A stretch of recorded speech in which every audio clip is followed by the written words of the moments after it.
আসসালামু আলাইকুম প্রিয় বন্ধুরা, আশা করছি সবাই ভালো আছেন। আজ আমি কাঁচা আমের মিষ্টি আচার কিভাবে তৈরি করতে হয় সেটি করে দেখাবো। এই কাঁচা আমের মিষ্টি আচার একবার কষ্ট করে করলে সারা বছর ধরে খেতে পারবেন। তো চলুন দেখে নিই কিভাবে করতে হয়। প্রথমে আমি 1 কিলো কাঁচা আম নিয়েছি। কাঁচা আমগুলোকে ভালো করে ধুয়ে নেব, ভালো করে পরিষ্কার করে নেব কাঁচা আমগুলোকে।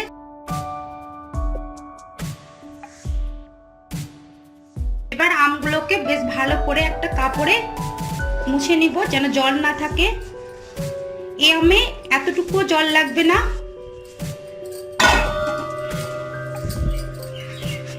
এইভাবে সব আমগুলো আমি মুছে নেব।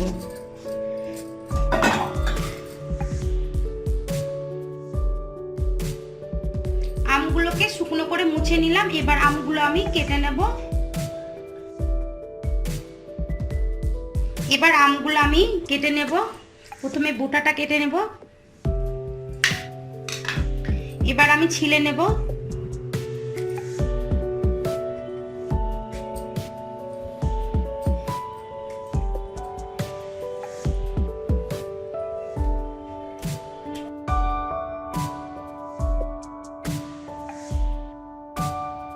আমগুলোকে আমি পিস করে নেব।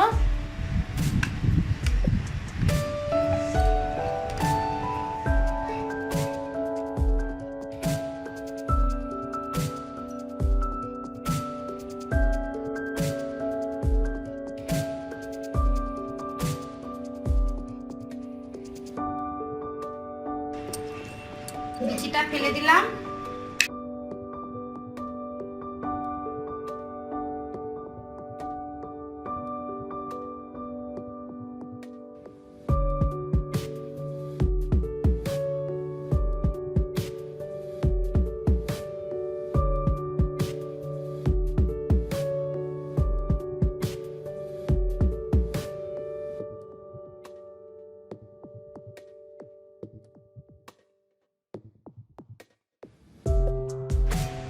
হয়ে গেছে কাটা।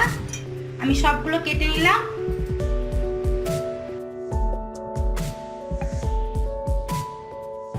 আমি এখানে 1 কিলো আম কেটে নিয়েছি। 1 কিলো আমের জন্য 1 কিলো চিনি লাগবে।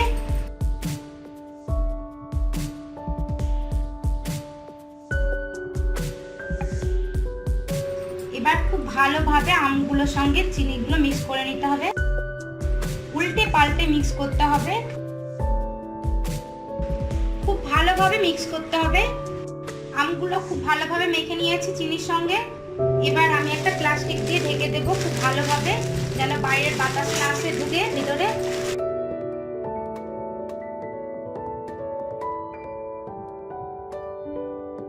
প্লাস্টিক দিয়ে ঢেকে রেখে দিলাম 3 থেকে 4 ঘন্টা। যাদের কাছে এরকম প্লাস্টিক নেই, একটা ঢাকনা দিয়েও এরকম ভাবে ঢেকে রেখে দিতে পারেন। 4 ঘন্টা পর আমি পলিথিনটাকে উঠিয়ে নেব।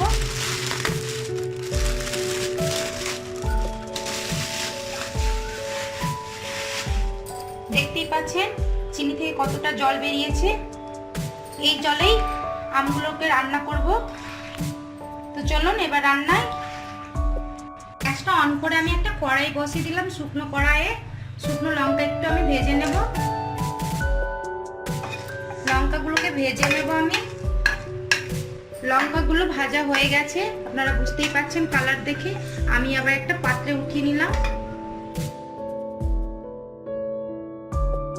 শুকনো কড়াইয়ে আমি দিয়ে দিচ্ছি, কড়াইয়ে যেন কোনো রকমের জল না থাকে। আমি এবার দিয়ে দিচ্ছি কেটে রাখা আমগুলো।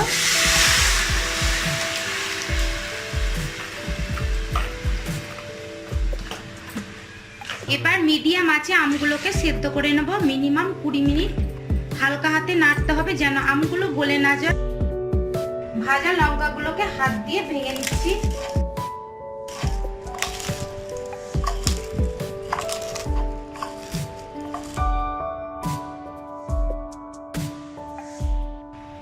মাঝে মাঝে নেড়ে দিতে হবে, আলতো হাতে নাড়তে হবে। এই রান্নাটা কোনো মতে ঢাকনা দিয়ে রান্না করা যাবে না। আমগুলো প্রায় সেদ্ধ হয়ে এসেছে, আরো কিছুক্ষণ আমি রান্না করে নেব।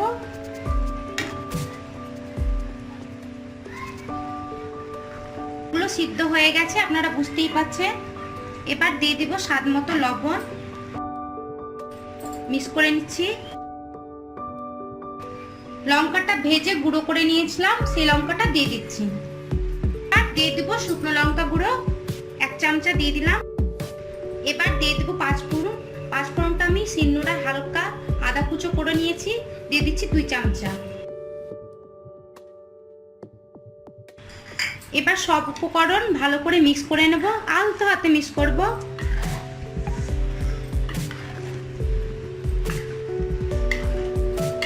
আচারটা হয়ে গেছে, আমি এই রসটা কিছুটা বাটিতে নিয়ে নিচ্ছি।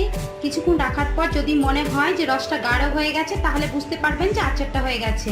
তা আমার এই আচারটা রান্না হয়ে গেছে, আমি এবার গ্যাসটা অফ করে দেব। আচারটা ঠান্ডা করে আরো গাঢ় হয়ে যাবে, তাই এইরকম অবস্থায় নামাতে হবে।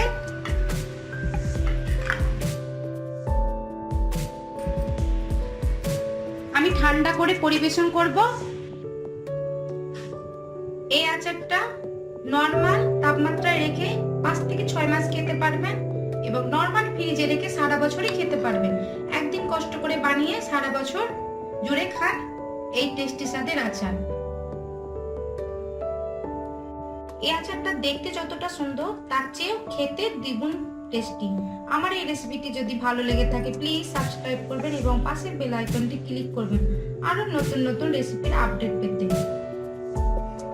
আমি একটা কাঁচের জার নিয়েছি, এই কাঁচের জারে আচারগুলো সংরক্ষণ করে রাখবো। নরমাল তাপমাত্রায় রেখে মিনিমাম 5 থেকে 6 মাস খেতে পারবেন। নরমাল ফ্রিজে রেখে বছর খানিক ধরে এই আচার সংরক্ষণ করতে পারবেন।